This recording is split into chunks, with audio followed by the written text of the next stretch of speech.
अपने अपने मन में पति पत्नी का भाव रखकर इस नाग शक्ति यज्ञ को प्रारंभ करें।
मैंने कुछ नहीं किया, मैंने कुछ नहीं किया महारानी जी, मेरा विश्वास कीजिए। मैंने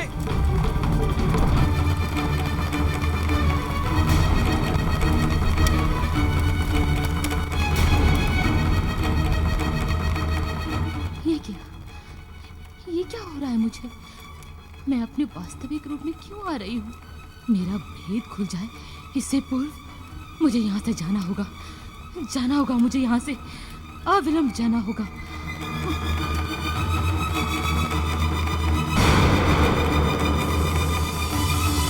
पुरोहित जी, ये कैसा अनर्थ किया राजपुरोहित जी आपने? मैं भी आश्चर्यचकित हूं महाराज। ये मेरे जीवन का प्रथम अवसर है जब मैं ऐसी अनहोनी देख रहा हूं। निश्चित ही किसी बहुत बड़े अमंगल से प्रभु ने हमारी रक्षा की है।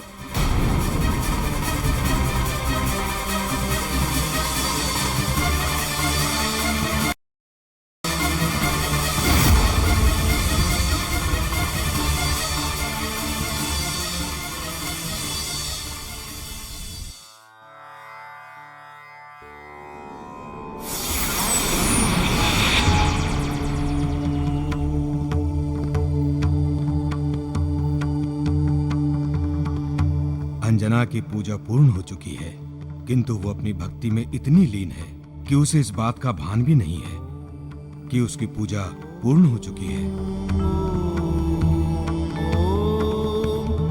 तंद्रा तोड़नी होगी।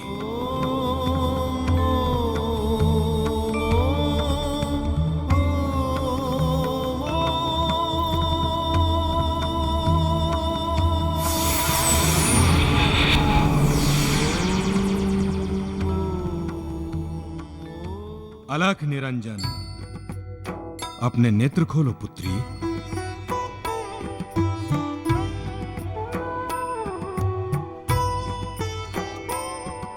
तुम्हारी पूजा पूर्ण हो चुकी है। कल्याण हो। अब तुम वापस लौट जाओ पुत्री। प्रभु ने तुम्हारी पूजा स्वीकार कर ली है। एक तो ऋषिवर, मैं ये कैसे मान लूं कि प्रभु ने मेरी पूजा स्वीकार कर ली है, कि मेरी सारी समस्याओं का निवारण हो चुका है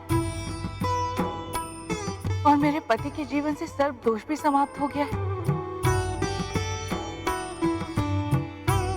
पुत्री, नागेश्वर महादेव के दर्शन मात्र से ही तुम्हारी समस्या का अंत हो चुका है। मेरे इस कथन पर विश्वास करो तथा अपने गृह लौट जाओ। सब कल्याण होगा। ऋषि के मुख से निकली हुई बात कभी मिथ्या नहीं होती। मैं जाती हूँ ऋषिवर, इस विश्वास को प्रसाद स्वरूप में ले जाती हूँ। कल्याण हो।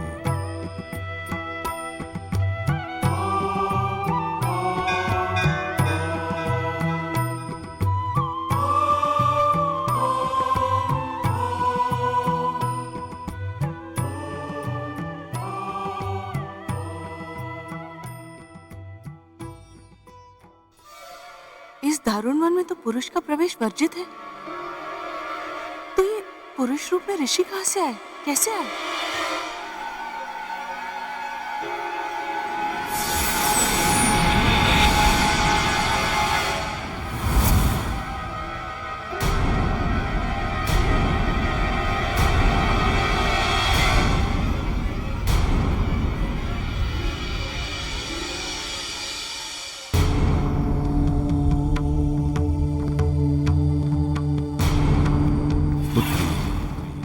नागेश्वर महादेव के दर्शन मात्र से ही तुम्हारी समस्या का अंत हो चुका है। मेरे इस कथन पर विश्वास करो तथा अपने गृह लौट जाओ। हाँ? इसका अर्थ कि वो ऋषि कोई और नहीं अपितु साक्षात महादेव थे। धन्यवाद प्रभु, आपका बहुत बहुत धन्यवाद।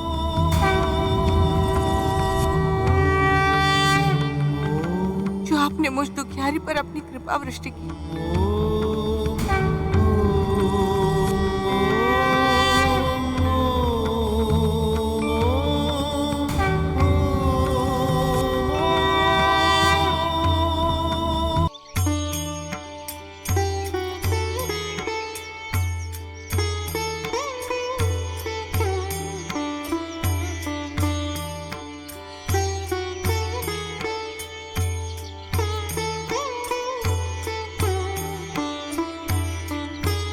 देवों, विप्रचित के स्वर्ग से निष्कासन के साथ ही आप सबकी शक्तियाँ वापस लौट आई हैं। ऋषिवर, अब आप अग्निदेव का आह्वान कीजिए ताकि स्वास्थ्य निधि के निर्माण का कार्य प्रारंभ हो सके।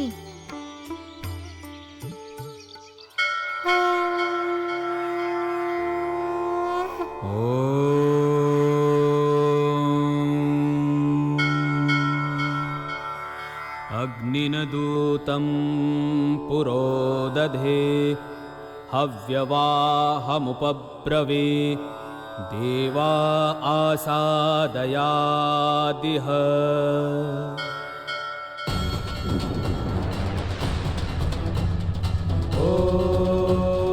अग्निदूतं पुरोदधे हव्यवाहमुपब्रवे देवा आसादयादिह।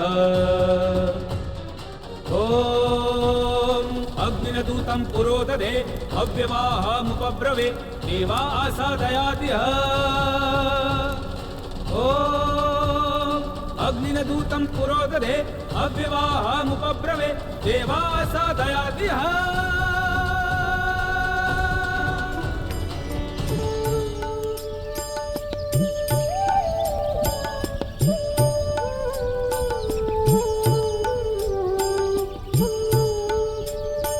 प्रभु, अब आप मंत्रोच्चारण के साथ इस हवन कुंड में रुद्राक्षों की आहुति दीजिए।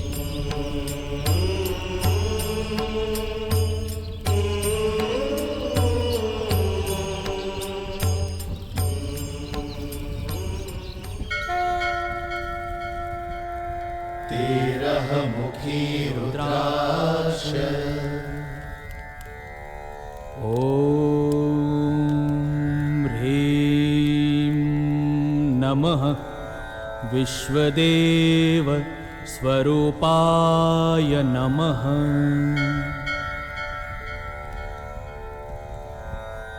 तेरहमुखी रुद्राक्ष में सकल देवता वास करे, भक्त को इच्छित फल देते, सुख समृद्धि भंडार भरे, सुख समृद्धि भंडार भरे।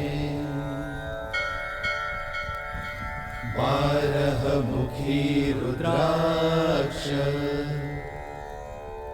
ॐ कौं क्षौं रौं नमः आदित्यस्वरूपाय नमः।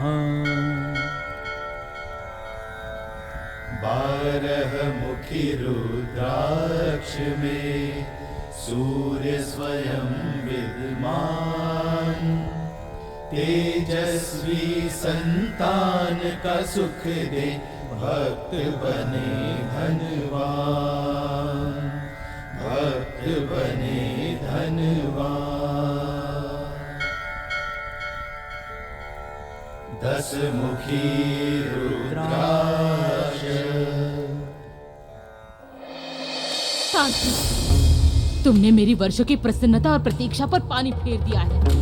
केसरी की पत्नी बनने के सुखद संयोग की चिता जला दी। क्यों किया तुमने ऐसा? क्यों? सुकन्या, मेरा विश्वास करो, मैंने कुछ नहीं किया है। मेरी ओर से इस अनुष्ठान के विधान में कोई गड़बड़ी नहीं हुई है। तब फिर नाग यंत्र में अग्नि कैसे लग गई? कारण मुझे भी ज्ञात नहीं है। हतप्रभु मैं भी हूं। समझ में नहीं आता कि आग लगी तो लगी कैसे। और वो नाग यंत्र कैसे नष्ट हो गया।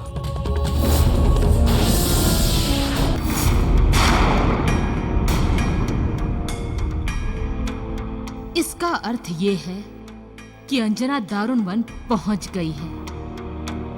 यदि नहीं पहुंची होती तो ना ही नाग यंत्र में अग्नि लगती और ना ही मेरा रूप परिवर्तित होना प्रारंभ होता। तो फिर तुम भी एक बात भली भांति समझ लो सुकन्या, यदि अंजना वहां दारुण वन पहुंच चुकी है तो तुम उसका ये रूप और अधिक समय तक नहीं धारण कर सकती,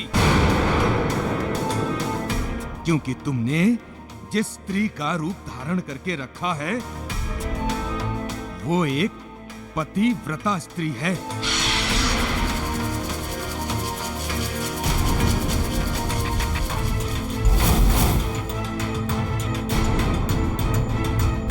मैं परिणाम जानती हूँ। मुझे किसी भी प्रकार के स्त्री को अपने पति के रूप में धारण करना ही होगा। तांत्रिक, तुम शीघ्र ही अनुष्ठान पूर्ण करो तथा मेरे हाथों से धनराशि प्राप्त करने का सौभाग्य प्राप्त करो। किंतु मैं अब इस महल में कोई भी अनुष्ठान नहीं कर सकता। क्यों? क्या हानि है यहाँ करने में? हानि ये है कि एक बार अनुष्ठान का खंडित होना ही अपने आप में सबसे बड़ी हानि है।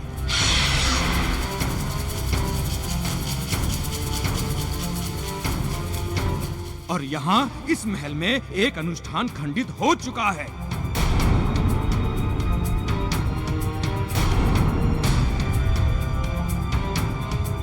यदि ऐसी बात है तो कहाँ करेंगे अनुष्ठान? नदी तट पर स्थित नाग मंदिर में।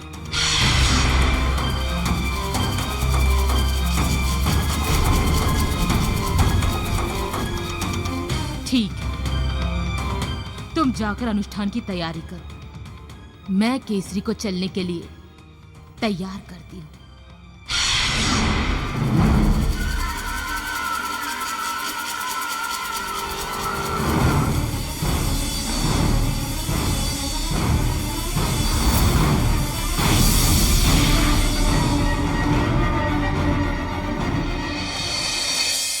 पर जामवंत जी, हमारी समझ में ये नहीं आया कि पुत्री अंजना यज्ञ छोड़कर भाग क्यों आई।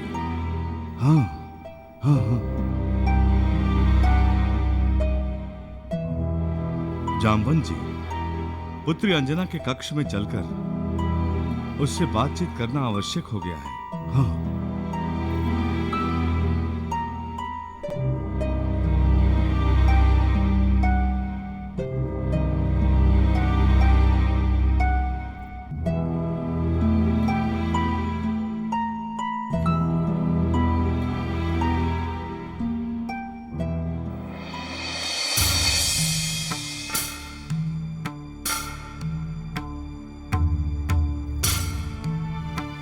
कुंजर जी, इस पूजा में कुछ तो भेद अवश्य है।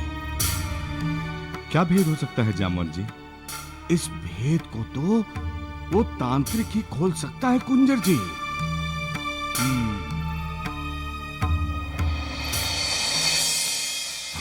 राशि बिंदु तो जाता महारुद्राक्ष वृक्ष का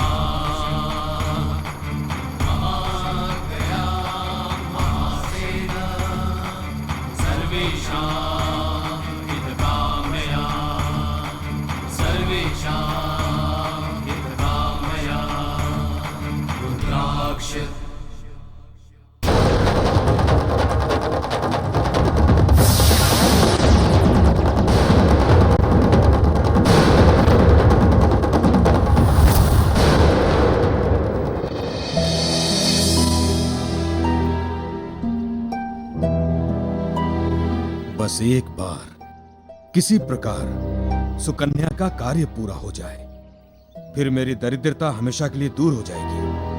इतना धन लूंगा उससे, इतना धन लूंगा कि फिर मुझे पूरा जीवन कुछ भी करने की आवश्यकता नहीं पड़ेगी। कुछ भी।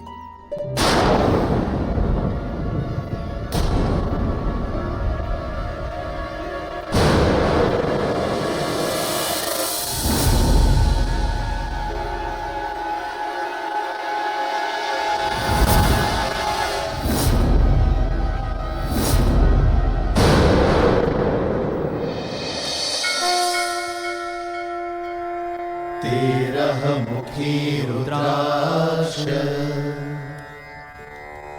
ॐ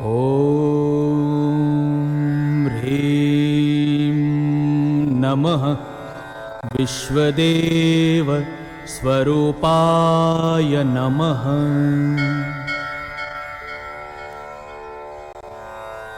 तेरह मुखी रुद्राक्ष में सकल देवता वास करे, भक्त को इच्छित फल देते, सुख समृद्धि भंडार भरे, सुख समृद्धि भंडार भरे। 12 मुखी रुद्राक्ष ॐ कौं क्षौं रौं नमः आदित्यस्वरूपाय नमः। 12 मुखी रुद्राक्ष में सूर्य स्वयं विद्यमान, तेजस्वी संतान का सुख दे, भक्त बने धनवान, भक्त बने धनवान।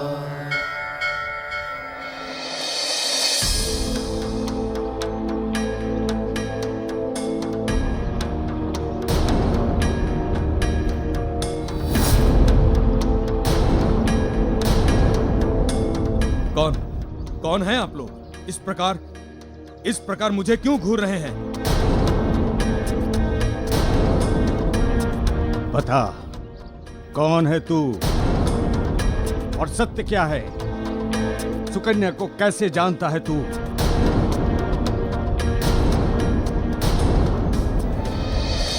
ॐ ह्रीं नमः विष्णुरूपाय नमः। 10 मुख के रुद्राक्ष में स्वयं विष्णु की कृपा रहे। पद प्रतिष्ठा ज्ञान मिले, भक्ति से विष्णु धाम मिले, भक्ति से विष्णु धाम मिले।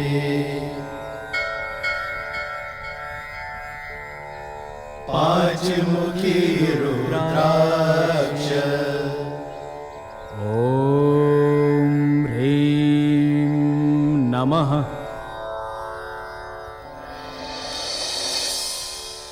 प्रभु, अब आप एक मुखी रुद्राक्ष से पुनः आहुति कीजिए। एक मुखी रुद्राक्ष। ॐ ह्रीं नमः शिवस्वरूपाय नमः। एक मुखी शिव का स्वरूप है, जीवन पीड़ा हारी। धर्म अर्थ काम मोक्ष दे, दे सुख संपत्ति सारी, वो दे सुख संपत्ति सारी।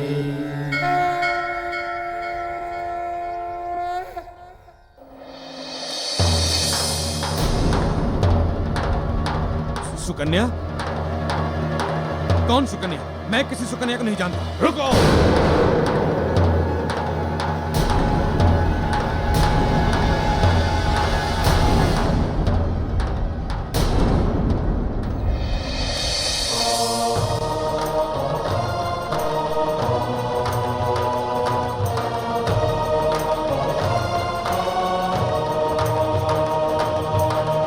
प्रकट हो, प्रकट हो। स्वास्थ्य निधि प्रकट हो, स्वास्थ्य निधि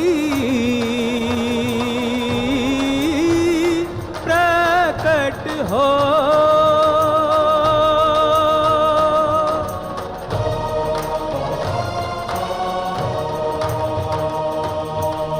प्रकट हो स्वास्थ्य की निधि प्रकट हो, पावन दर्श स्वयं दर्शाओ।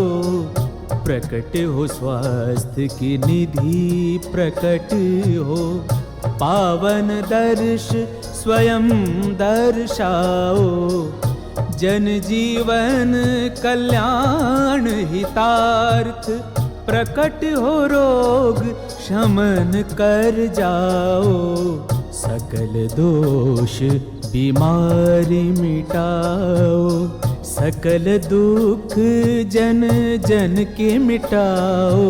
स्वास्थ्य की निधि प्रकट हो, स्वास्थ्य की निधि प्रकट हो, स्वास्थ्य की निधि प्रकट हो, स्वास्थ्य की निधि प्रकट हो, स्वास्थ्य की निधि प्रकट हो, स्वास्थ्य की निधि प्रकट हो, स्वास्थ्य की निधि प्रकट हो, स्वास्थ्य की निधि प्रकट हो, स्वास्थ्य की निधि प्रकट हो।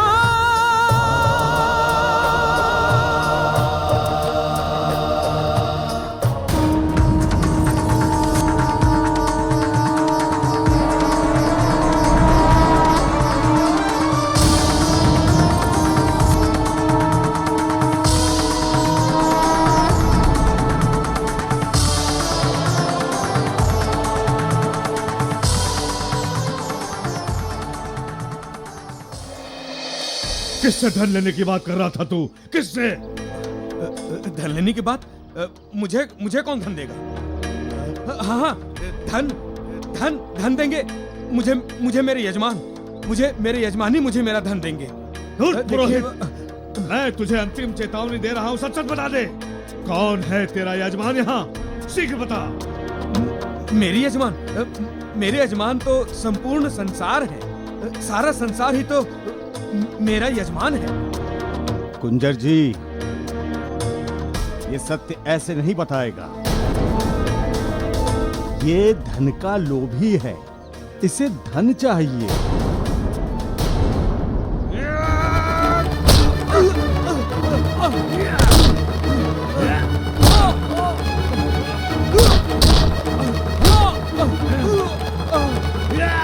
नहीं, मैं सब बताता हूँ, मैं सब बताता हूँ।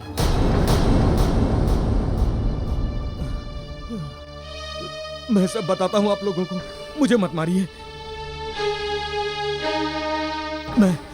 मैं नागों का तांत्रिक हूँ। सुकन्या को मैंने ही श्राप से मुक्ति दिलाई थी।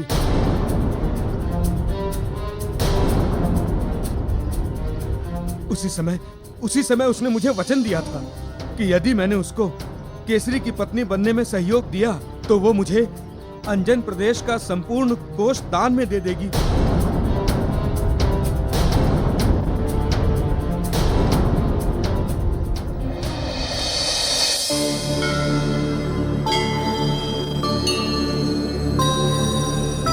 हे स्वास्थ्य निधि, विधि के विधान के अनुसार देवता ही संसार के समस्त क्रियाकलापों को संचालित करते हैं।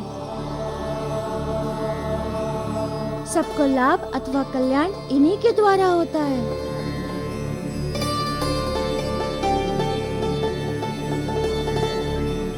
तथा समस्त देवताओं पर आप अपनी कृपा करें तथा इन्हें रोग शोक से मुक्त रखें। हे रुद्रावतार, आपने मेरा निर्माण किया है, मैं आपकी कृतज्ञ हूँ। मैं आपको वचन देती हूँ कि अब देवताओं को कोई रोग, कोई व्याधि नहीं होगी।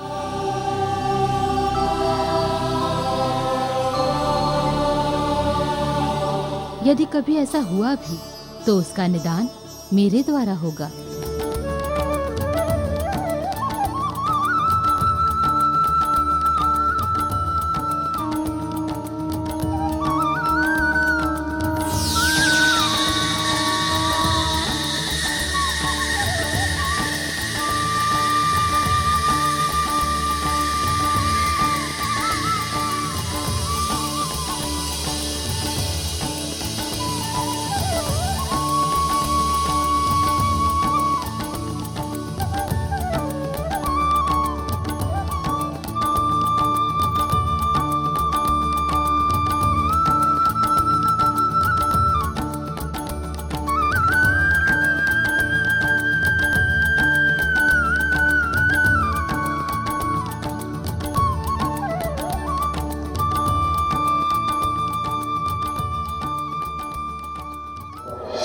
इस समय सुकन्या कहाँ है? कहाँ है वो? बता, और धन चाहिए? नहीं नहीं, मुझे मत मारिए, मुझे मत मारिए।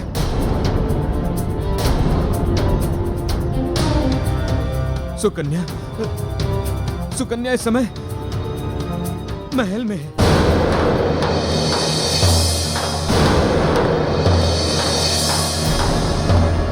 क्या बक रहा है पुरोहित?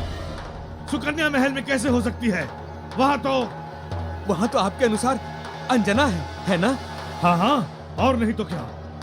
नहीं, जिसे आप लोग अंजना समझ रहे हैं वो अंजना नहीं है, वो तो सुकन्या है।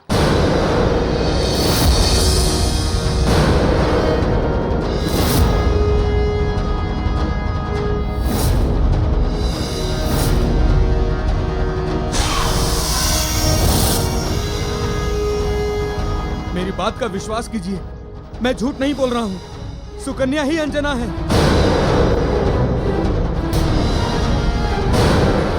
बड़ा षड्यंत्र। बता, और क्या क्या मंशा है उस घातनी की? केवल एक कि किसी भी प्रकार वो केसरी की शास्त्र सम्मत रूप से पत्नी हो जाए, ताकि केसरी के जीवन में सर्पों का प्रवेश हो जाए तथा अंजना उनके जीवन से सदैव के लिए निष्कासित हो जाए, उनसे दूर चली जाए, बस। और अपनी इसी मंशा को पूरा करने के लिए नाग शक्ति यज्ञ करवाने के लिए आतुर है। यदि यह यज्ञ संपूर्ण हो गया तो ऐसा ही होगा। फिर कोई रोक नहीं सकेगा उसे, कोई रोक नहीं सकेगा उसे।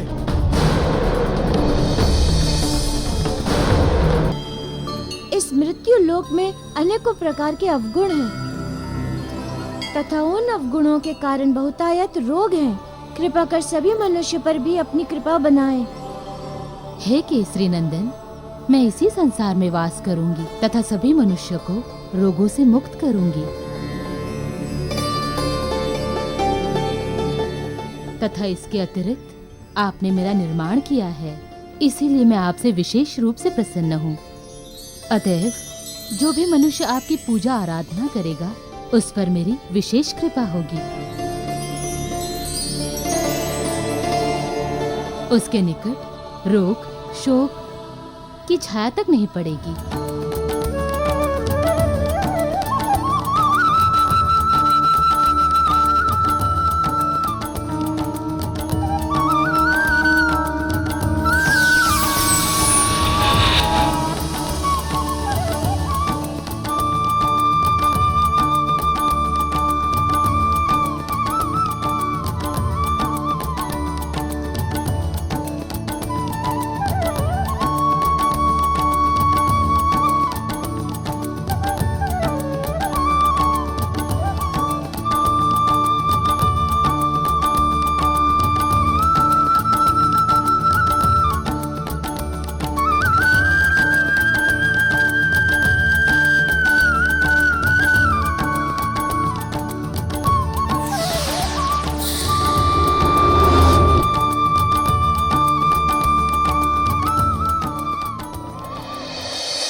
अब आप लोग मुझे जाने दीजिए।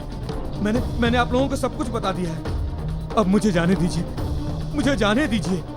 तो ठीक है पुरोहित, तुम जाओ, पर ध्यान रहे पुनः इस महल की ओर आने का प्रयास भी मत करना। जाओ। कुंजर जी, हमें इस अनर्थ की सूचना शीघ्र केसरी को देनी होगी कि उसके साथ अंजना नहीं अपितु अंजना के रूप में सुकन्या है। हाँ जामवंत जी, चलिए आइए।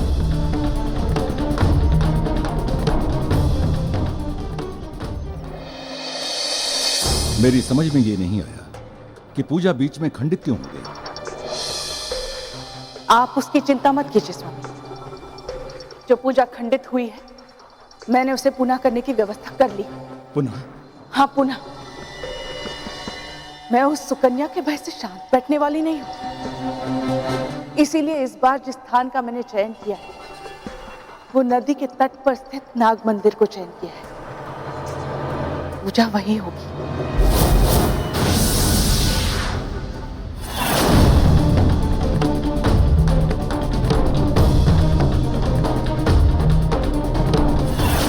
शीघ्र चलिए, अन्यथा वो सुकन्या पुनः कोई व्यवधान उत्पन्न कर सकती है।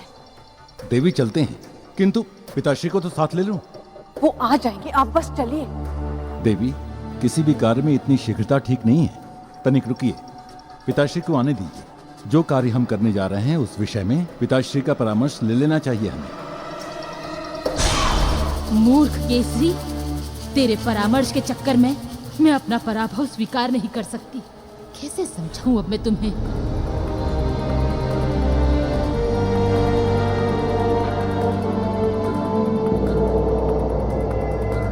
महाराज केसरी! पुत्र केसरी! महाराज केसरी! केसरी! महाराज केसरी! पुत्र केसरी! महाराज केसरी! महाराज केसरी! केसरी! महाराज केसरी कहाँ है आप? महाराज और महारानी जी अभी अभी राजमहल के बाहर नाग शक्ति यज्ञ की पूजा के लिए गए हैं।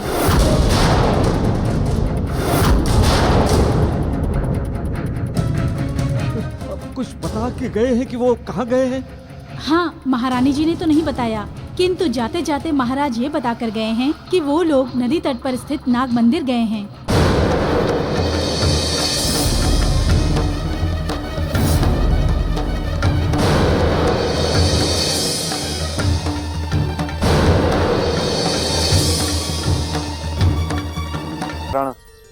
संसार के कल्याण हेतु स्वास्थ्य निधि का निर्माण संभव हो सका है। अतः हम समस्त देवतागण सदैव आपके आभारी रहेंगे।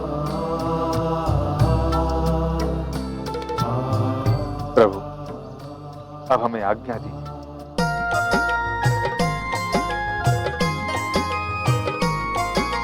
नाम हनुमान बलवान बाल भगवान, महिमा अनंत जाको सृष्टि गुण गायो है।